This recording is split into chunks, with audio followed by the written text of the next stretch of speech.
Fala, Grêmio, tranquilo? Eu sou o Guto Bene, do Onde Estiver o Grêmio, endereço do blog, as informações do canal estão sempre nos cantos de cima do vídeo. Lá no final, se tu gostou, deixa o like, faz a inscrição no canal, compartilha o vídeo com quem tu quiser. Se tu é bosta, lupete, burro, indigente, intelectual, estúpido, nojento, imundo, chegou a hora do dislike, bosta, lupetão. Tu vai ali embaixo, tem um botão com uma figurinha igual a essa. Tu aperta e vai pra casa do zaralho, que o vídeo não é pra ti. Vamos lá. Eu vivo dizendo aqui, e eu juro pra vocês que não é da boca pra fora. Eu não estou preocupado com like e dislike.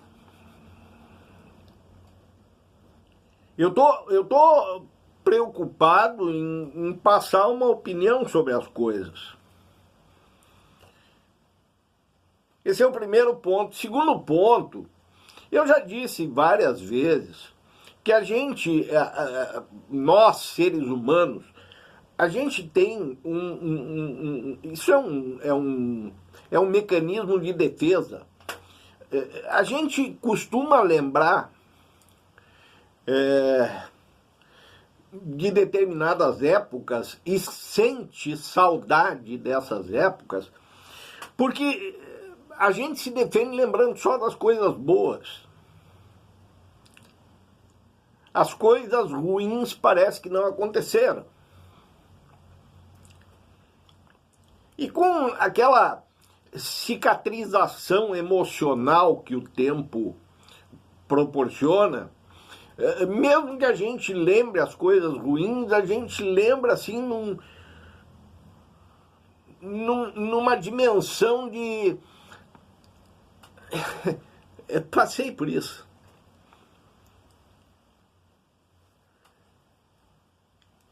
Então hoje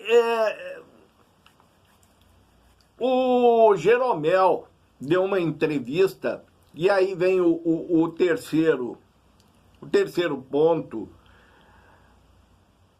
para a gente entender bem.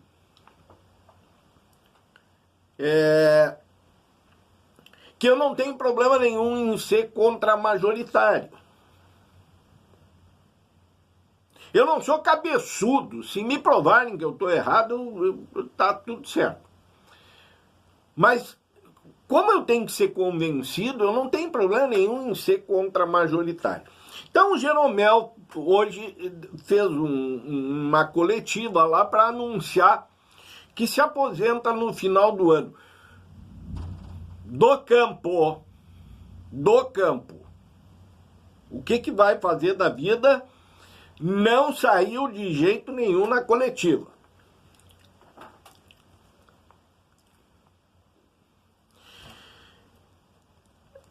E claro que nesse momento a tendência é um oba-oba.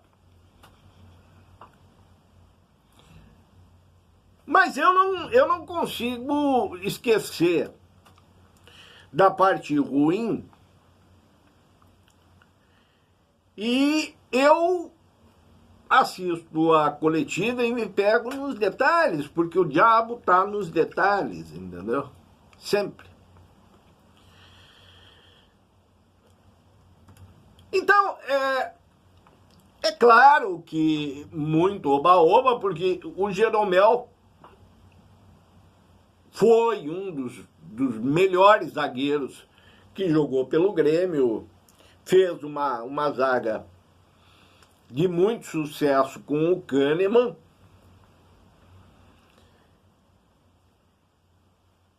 Mas em algum momento da coletiva, ele foi apertado.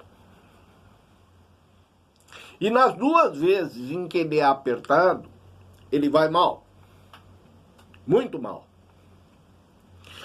O primeiro momento é quando ele é apertado pelo Matheus Dávila, em que ele diz uma coisa que depois vai ser usada contra ele no pior momento da coletiva. E o pior momento é o momento em que ele é questionado sobre o rebaixamento de 2021. Porque, e aqui é o assunto real do vídeo, tá?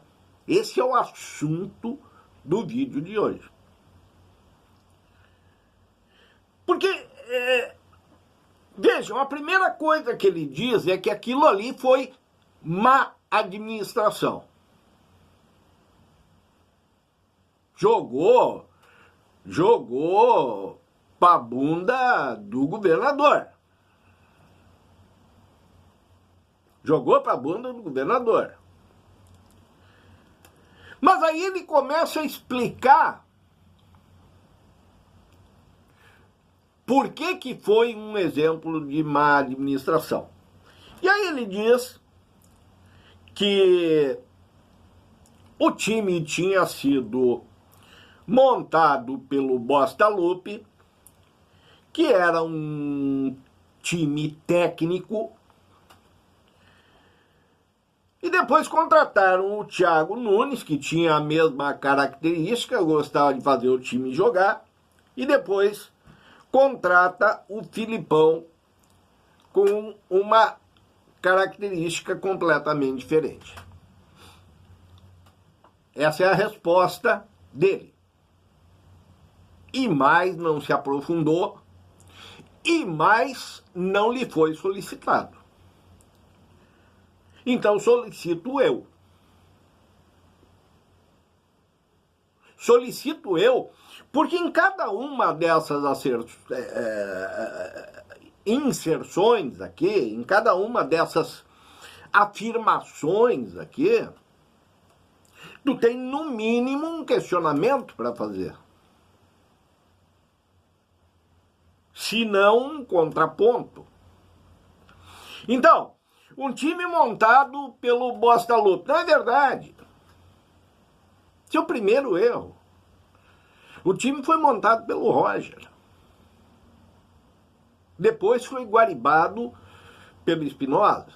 Mas tirem a parte do Espinosa. Vamos dar de barbada que, ok, o Bosta Lupe chegou, pegou o time do Roger e ele deu uma guaribada e acertou o time. Mesmo que a realidade fosse essa, o time não foi montado pelo Bosta Lupe, foi montado pelo Roger. Esse é o primeiro ponto. O segundo ponto, demitiram o Bosta Lupe e contrataram o Thiago Nunes, que tinha a mesma característica do Bosta Lupe. Queria um time técnico e que jogasse. Por que derrubaram o Thiago Nunes?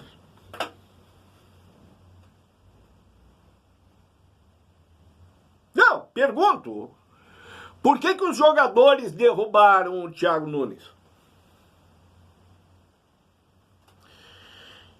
E aí, ainda segundo o Jeromel, contrata o Filipão, que tem uma característica completamente diferente. Bueno, aqui, primeira coisa, ele entra naquele velho estereótipo do time de brucutus.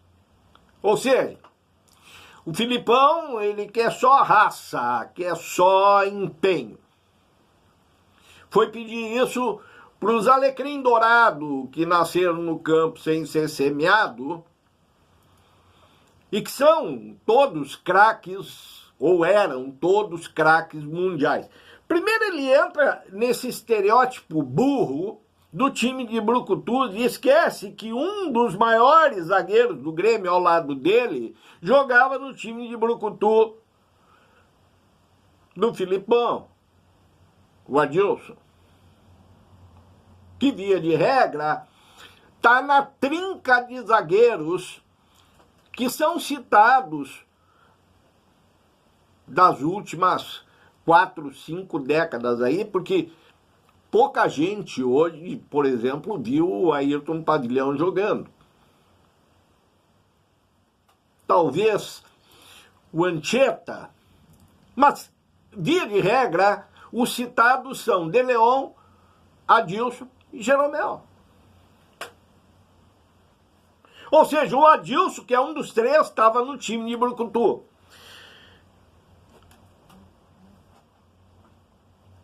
E aí ele antes, lembra quando eu digo que ele foi apertado pelo Matheus Dávila?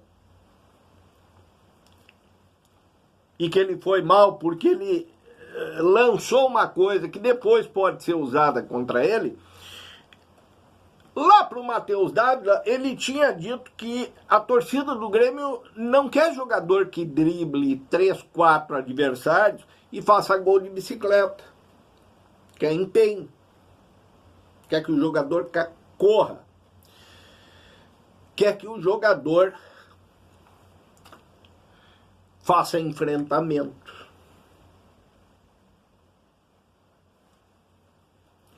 Por que eles não abraçaram isso com o Filipão? E mais, ele diz que nesse sentido da torcida querer que o jogador faça o enfrentamento, eles já conseguiram fazer isso no último jogo.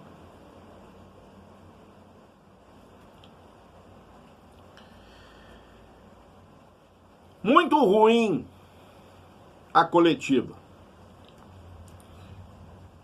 Nos dois momentos em que devia ter falado coisa que preste.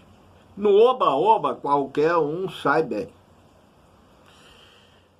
E eu, como não tenho compromisso, eu já disse, eu não tenho gratidão por ninguém, amigo. Eu não tenho gratidão por ninguém. Eu tenho gratidão pelo Grêmio. E no momento, eu até posso ter gratidão por algum jogador, mas no momento que passa a prejudicar o Grêmio, eu não tenho gratidão nenhuma. Eu, sinceramente, estou muito feliz com o anúncio da aposentadoria. Porque não tem problema nenhum de dizer isso. Ele está bem atrasado. Fica para a história? Fica. Mas manchou. Manchou ali atrás. E manchou agora. Principalmente quando renovou no início do ano. E ainda renovou até o final do ano. Manchou. E eu não tenho nenhum problema em dizer isso. Vai com Deus, seja feliz. Com atraso. Um abraço para vocês, gurizada.